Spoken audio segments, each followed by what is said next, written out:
So I put on recording now, right? Yeah. Okay. So hello, this is Susan from Sugar Steps, and I am very happy to have you here on my Christmas plotting party. And right now I am here with only you, but I'm going to invite a friend of mine to our little party, and it's Monicka, Clio, Sakki. Ding dong, Monicka. Hello. This is fun. Hello, Susan. I'm so excited to be here with you. I love doing Zooms with you. Yeah, it's our first Zoom. It's the first time I'm doing this kind of interview. Yeah. First blab, first Zoom. It's good. It's good. First for everything. We're getting there. So Monicka, we've known each other for a while. We met online, and Yeah, met online. It sounds totally, no. that's what it was. And to the people who follow me for a while, they probably have heard about you because I'm always talking about you and you offer your free play Thank you shop. so much. I Thank love you it, so and I took much. part twice, and I think it's very, very interesting and helpful experience to join. And but maybe you want to introduce yourself a little bit more. Okay, thank you. Well, my name is Monicka Sakki, as Susan said, and I'm you see, the words, the minute I have to speak, I get a little bubbly, but never mind. I'm a visual voice strategist. I'm dealing with everything that is visual when it comes to putting yourself online, the way you show, the way your brands show, your message, but also in about discovering things about yourself through the visual medium. So it's not just, I don't just help you with your visuals, I'm using the visuals as a tool, as my how-to. This is like what I find the difference. Originally I'm a designer, an artist, I have a master's in visual communications. So I guess I'm stuck with the visuals for a long time. Okay. And this is my realm. This is my strength, I think. Yeah. So Yeah, I think I feel really drawn to your work because I always really enjoy when there are offers and help and consulting or coaching or whatever you would call it that comes from a genuine artist, because this is just a really special view. It's nothing that you can get trained on for a little while and then you have a degree in coaching or something and you just, there's something that is really your own unique thing. And wow, I never thought of it that way. Thank you. It's interesting what you're saying. At least for me, this is really some magic in there.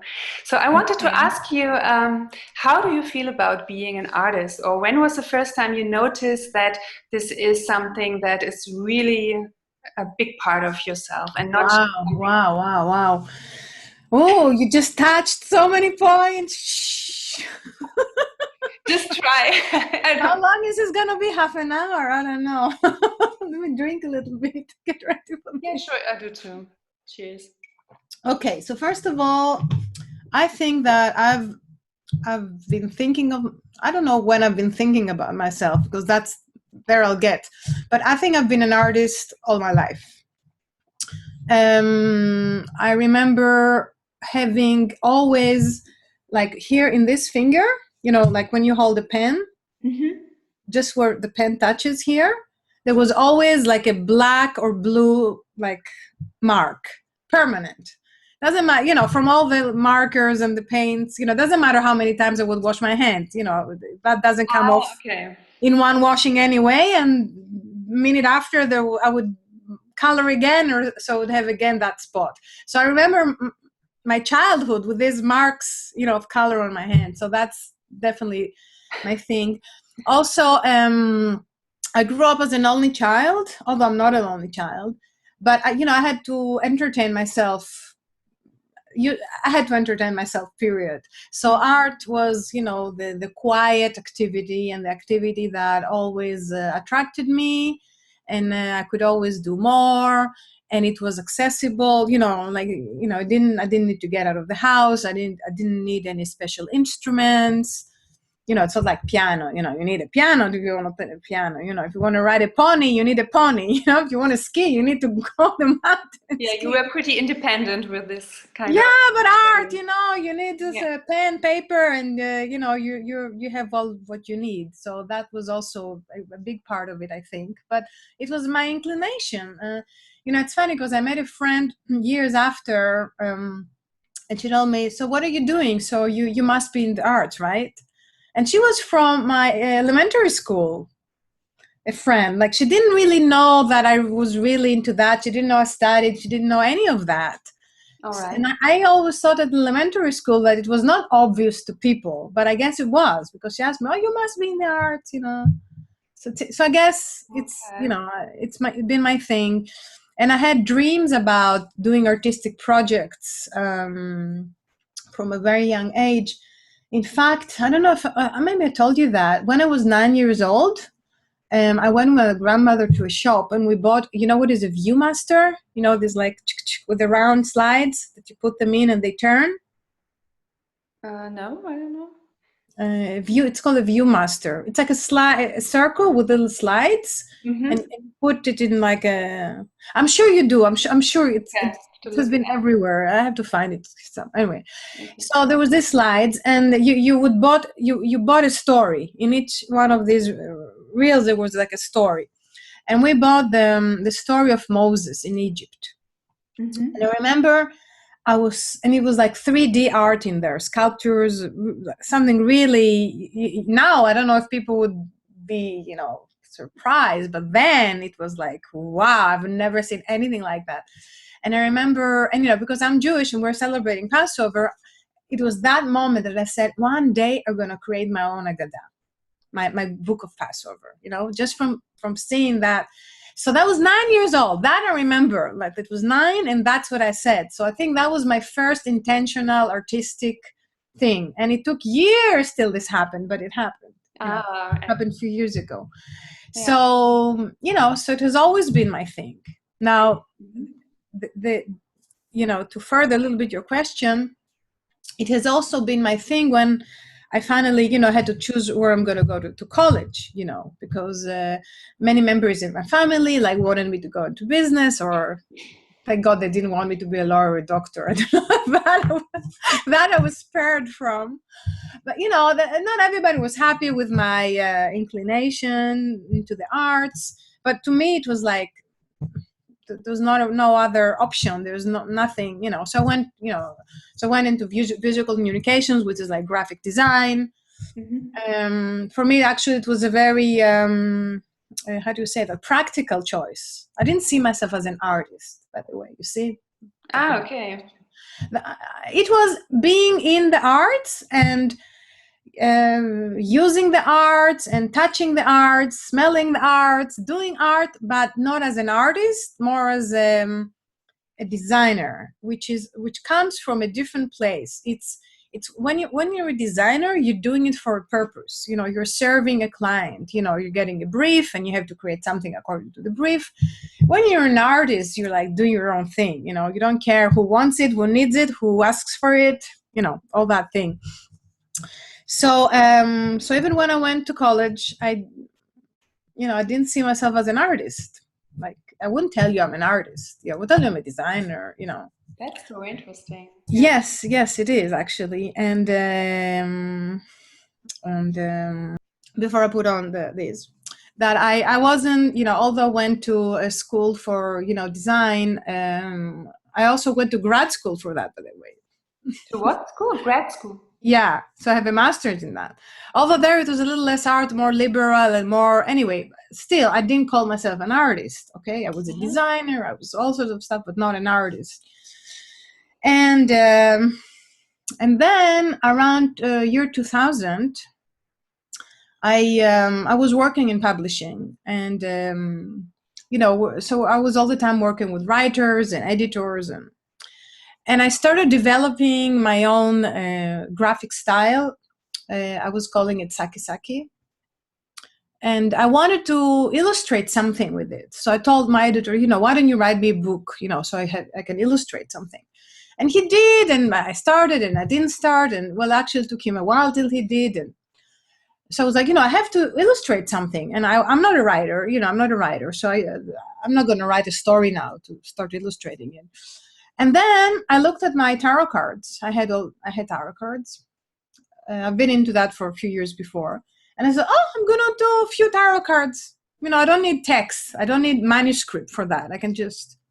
So I started with one, and I started with the magician, and through the magician, I kind of I played with him till I decided the size and the style and the medium, that I'm going to use. And then very quickly, I had 20 cards.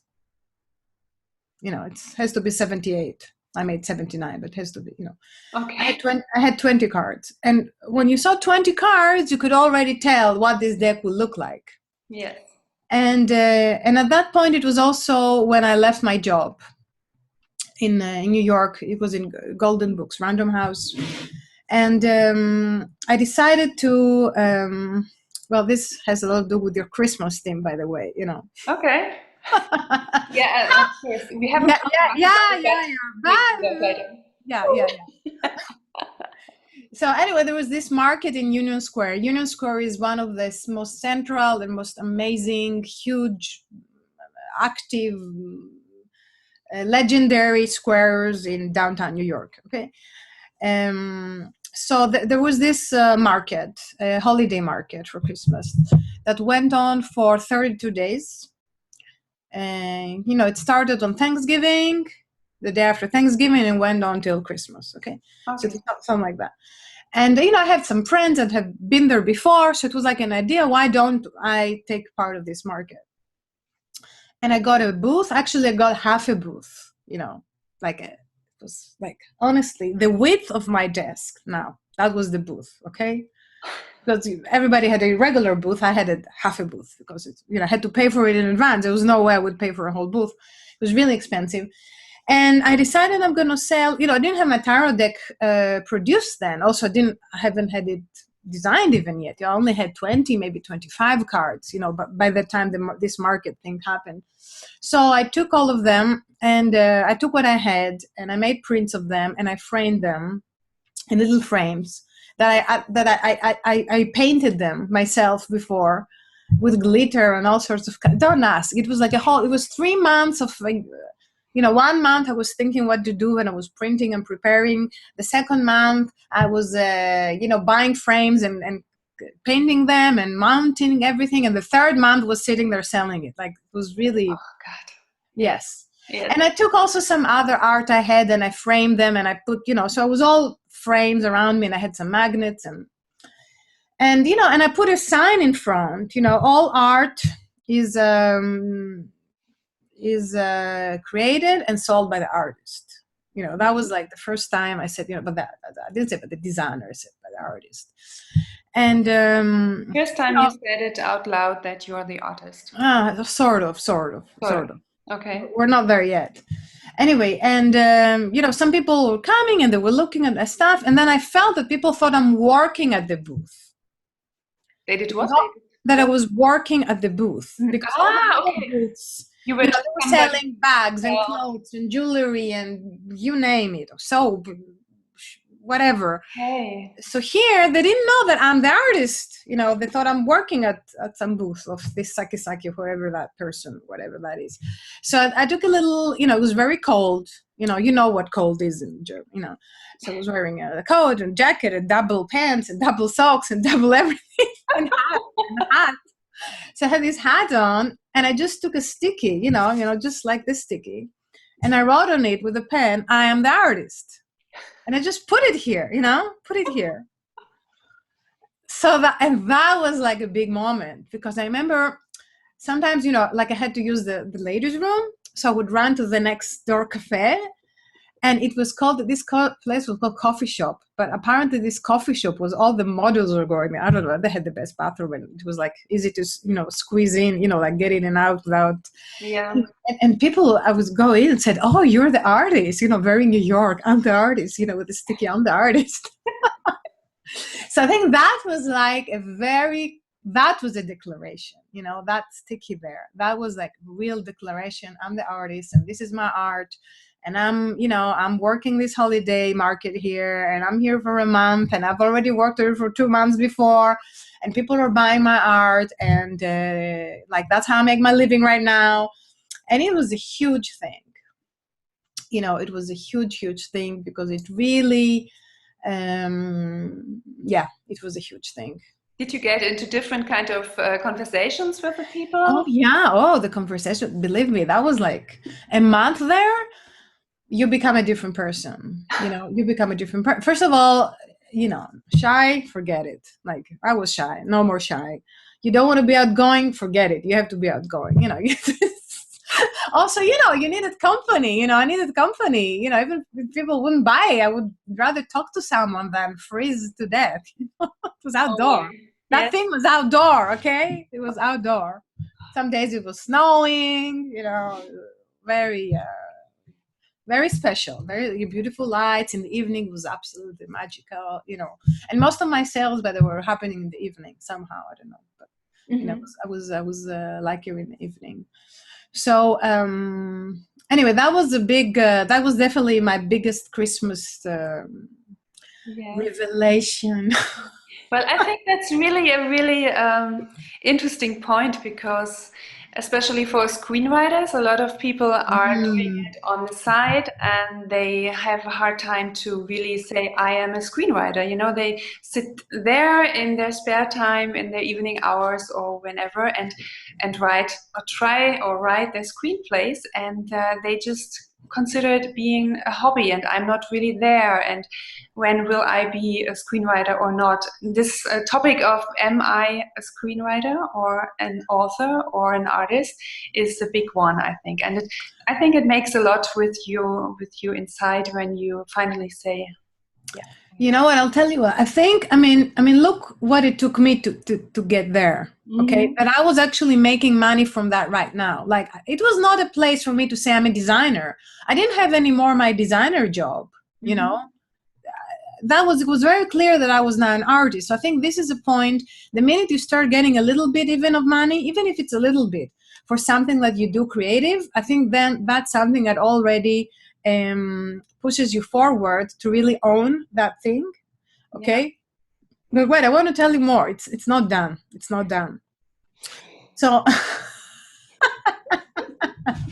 and the party here, let's chat. Yeah, I wish I had wine. I wish I didn't have to go pick my kids. Anyway, so I'll tell you why there is more. Well, I'll give you a little thing that I'm telling you that, okay, I know what I'll say. So that was the first step, okay? But that went further because at some point I completed my deck and I published my deck. The tarot cards. The tarot card. I should have something here. Horrible. Wait, I'm a horrible. No, now they're in the nylon. When you need them, they're in the nylon. Anyway, bring this up. Anyway, so I wrote the book that comes together with a tarot deck. Okay, and my tarot deck, I called it the Sakki Tarot for the artist in each of us. How's that for you, right? That also embraces the artist. And what I wrote on the top of the book was that it's for your creative journey, you know, and for seekers of higher creativity. So that definitely, right? That definitely makes me someone who owns my artist. But I even wrote a book about it. But you see, okay, this is a special point for you. I wrote a book and I don't call myself a writer. On the contrary, if I'll say anything about my writing, I'm going to tell you I'm not a writer. I've been writing now for the 2 years. That's all I do is I write. And I'm telling you, I'm not a writer. So sometimes I'm also questioning myself about that. You know, maybe I'm not an amazing writer, a brilliant writer. You know, maybe I'm a better artist than I'm a writer. But, you know, if I write so much, I even had a book out. I'm even working on a second book now, and I still don't call myself a writer. You understand? So there are stages here you have to go. So your friends that are screenwriters, and they don't say they're screenwriters, we'll ask them, are you at least a writer? Because maybe they will see themselves as writers, but the screen thing makes it very specific, and then they need something to give them the permission to say, I'm a screenwriter. Yeah. Because at the end, it's how you frame it, right? At the end, it's how you frame it, not how. Anyway, so I embrace my artists more than anybody can embrace the artist, almost, right? Okay. But that was also not there.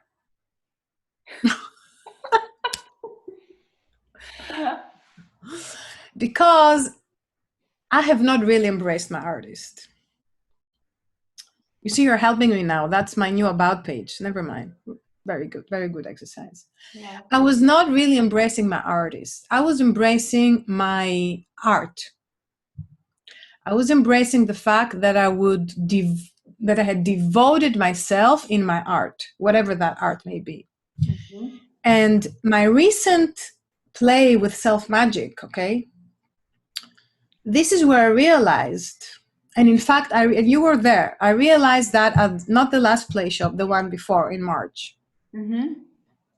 I realized that what I have been doing till that point, maybe not till that point, but for quite a point, that I've been putting my art in front, and I have been putting myself behind. Oh. And this is what shows about I've been embracing the art, okay, but not me as the artist. I would not come forward and say I'm the artist. It was like, here's my art, and I'm the artist. I'm the artist. Here's my art. Yes. I'm the artist. Okay. Yeah. So I was also hiding behind my art. I had a website that was hardly any pictures of me there. It was all about the art. I wanted the art to do it all. The art to show itself, the art to be liked, the art to be paid for, the art to be enjoyed, the art to be talked about, whatever, whatever people want the art to do. And I was always like on the side, okay, so I'm doing it, but it's not about me, it's the art. And I ended up understanding that this is exactly the thing. You don't embrace.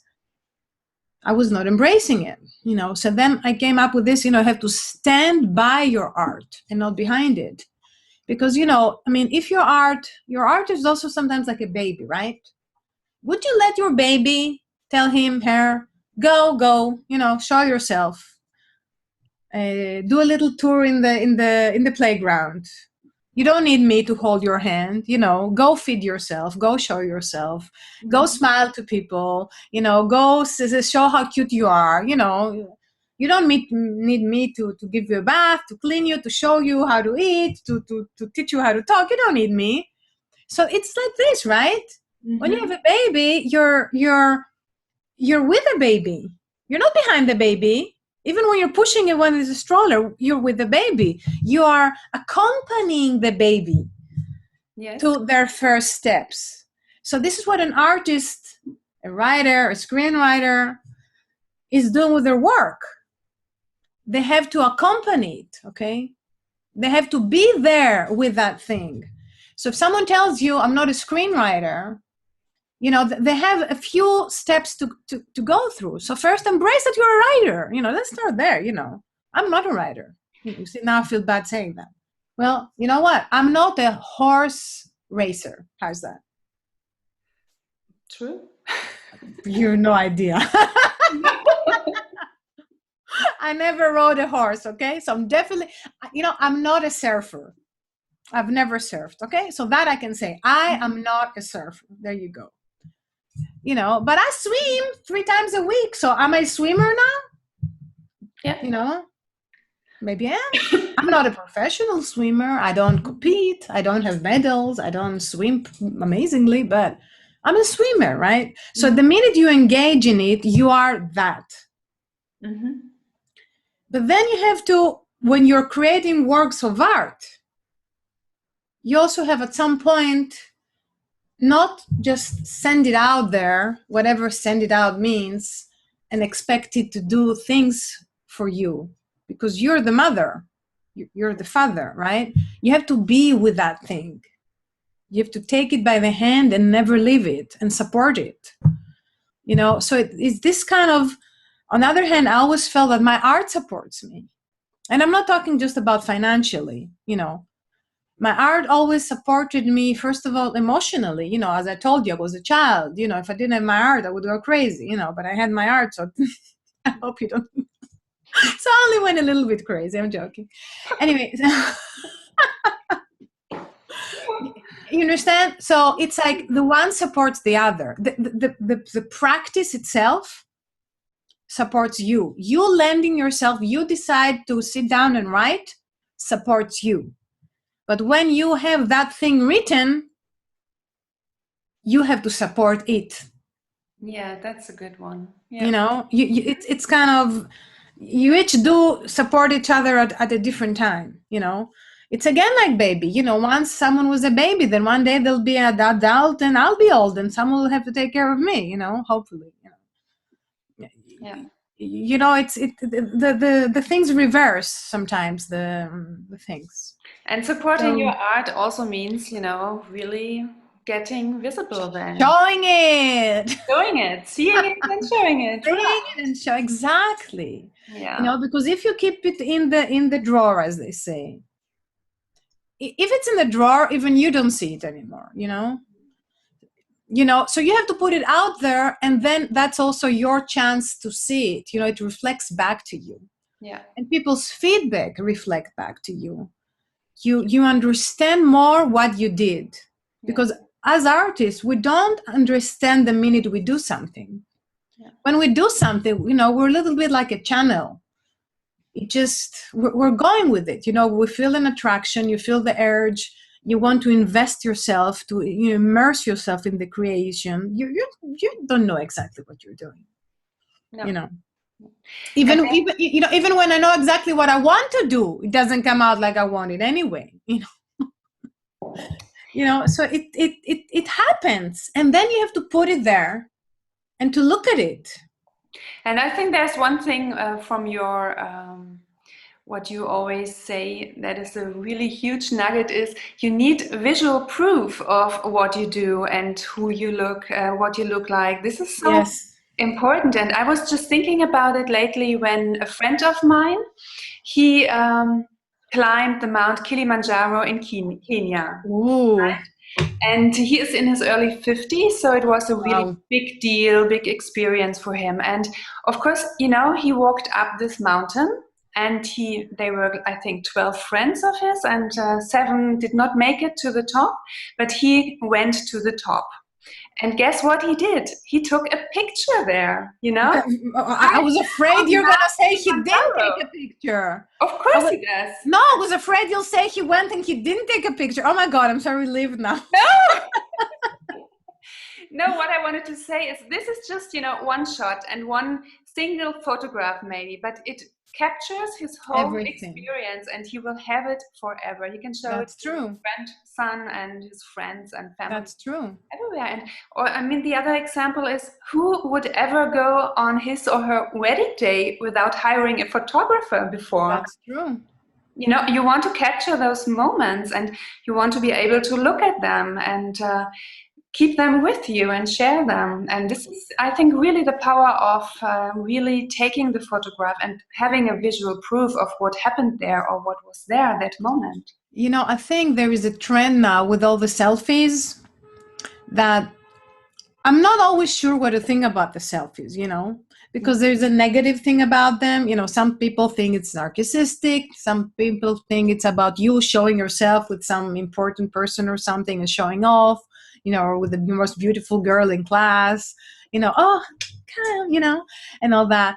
And but I think there is a reason this thing has gotten so strong, because it really touches to that thing that people see themselves and also want to see themselves through the eyes of the others. Okay. Mm-hmm. And so some people do like casual selfies, and I think when you're creating your portrait or whatever with that intent, not just to capture that moment, but also to really let yourself be seen in your eyes, Mm-hmm. It's not just to let others see you. You know, No, this to look guy, at yourself. this guy, he didn't just your friend. He didn't just want the picture to show to his family, his friend. No, it's for He him. wanted it for himself, you know. When he saw him at the Kilimanjaro, he's like, wow, I did this, okay? I'm 50 and I climbed and I did this. This is my achievement. That was my dream. You know, I don't know him, but I can imagine things like this in his head. It was for him to really appreciate and connect with his power. You know, because in his everyday life, this thing did not come up. And over there, with all the, you know, challenge that thing was, it was a powerful moment, and you don't get every day to experience yourself at the powerful moment.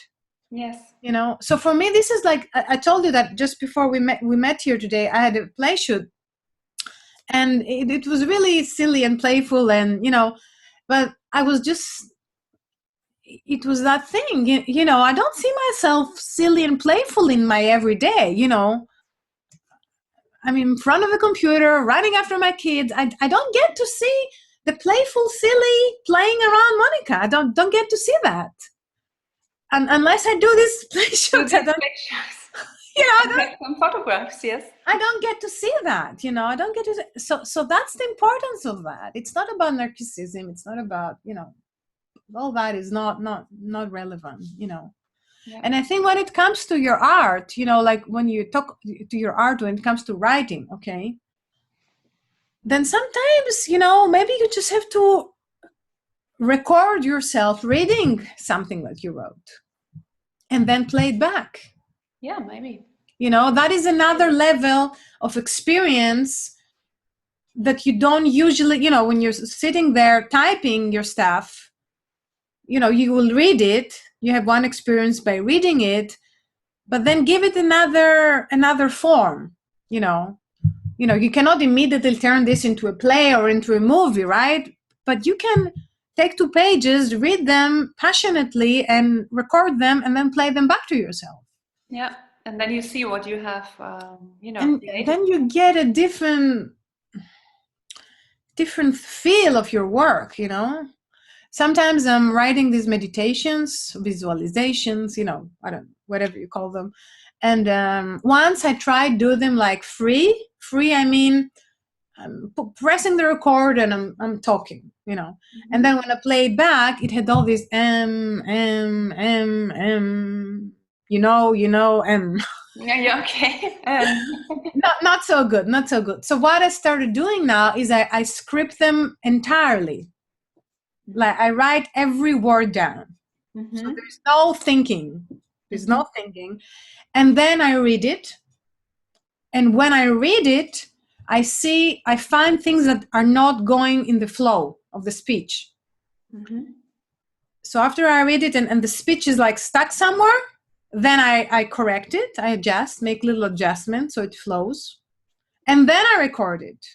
Okay. I mean, I can record it in the middle, and then while I record it, I see. But the minute I start speaking out what I wrote, I find things in the flow that are not working, and I cannot see that when I read it, because in written form it all sounds magnificent or something like that.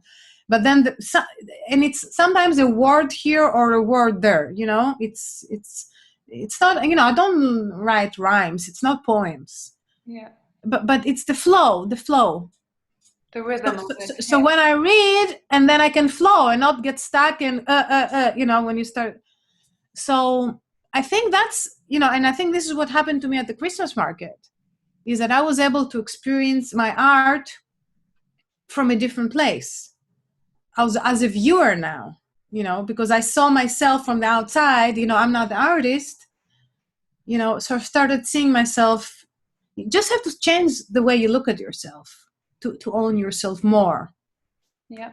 And there are many levels to that. I'm telling you, it's deeper and deeper and deeper. It's not, oh, no, I don't see myself as a writer, and oh, that's how it is. Okay, so I'm a writer. It's not so simple, you know. It's a process for sure.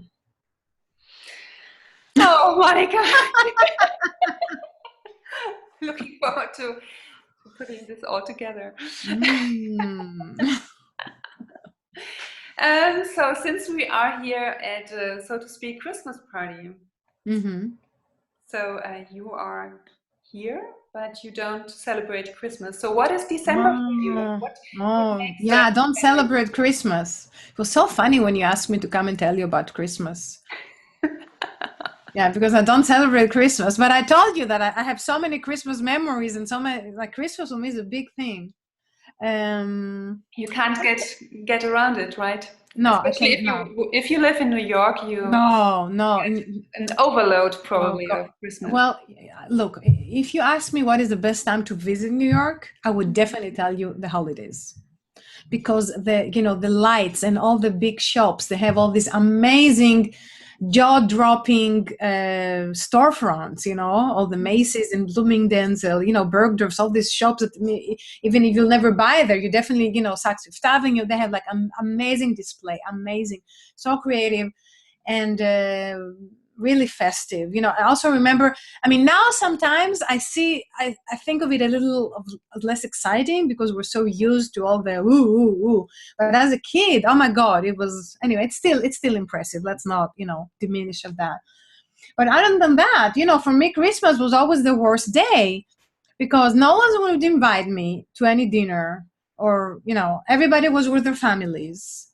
And all the restaurants were always closed. So unless I was prepared, I would starve.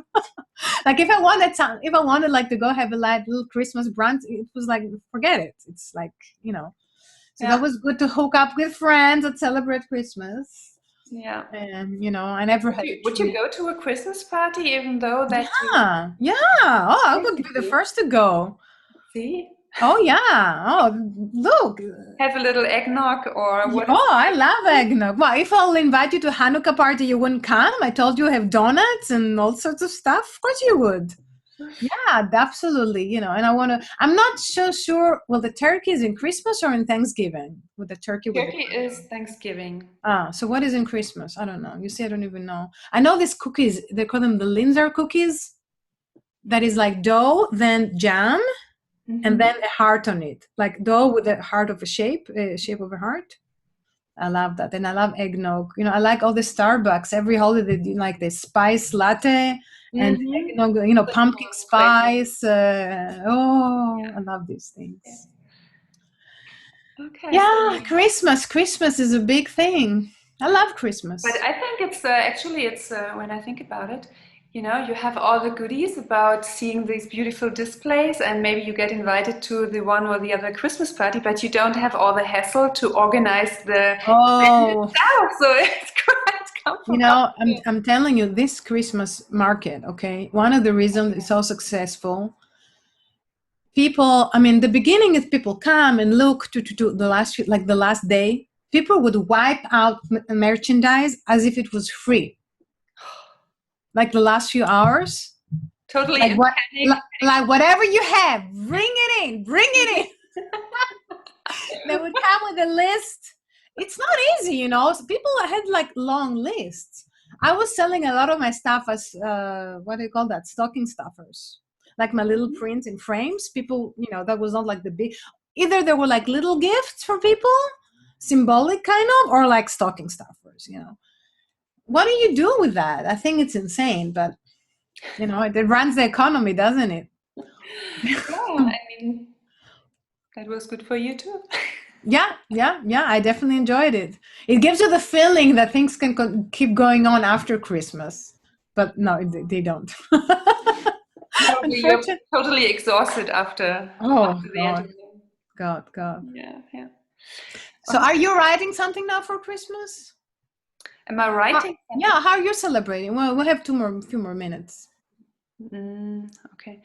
Well, actually, I moved 650 kilometers from Berlin to the south of Germany, and we have a nice place that will this year, You're having a tree? Invite people, Oh, maybe the other you years come. we were always moving around the country to visit other people, and now we have my parents and my boyfriend's sister here, and so this is going to be a real. Okay, so I'm not going to crush your party. Don't worry. Are you going to do all the cooking? Yeah, probably. Okay, baking too? Not so much. Mm. But my boyfriend does cook a lot too, so Okay. And are you gonna have gifts for under the tree and stuff? yeah, and a Christmas tree with some nice, decoration. Yeah. Yeah, of course. Okay. Okay. Sounds So good. let me have a look. Do I have any more? Okay. So, or can you just give a little scent of, is there anything special, or what is Tel Aviv in December like? Temperature, lights, whatever. What is Tel Aviv in December? Well, first of all, in December we have Hanukkah here, which is also the holiday of the lights. When does it start? This year, let me tell you. I think I know. I should know because it has to do with the kids are off school, so well, I see Kwanzaa here. I see here, December 6th, Okay. and it goes on for 8 days. And we're lighting one candle per day. Like the first day, one candle, the second day, two candles, the last day, 8 candles. And it's not like Christmas or like Passover or like New Year's. It's not like one big meal, but every one of those 8 days, you gather with whoever you have around. Okay.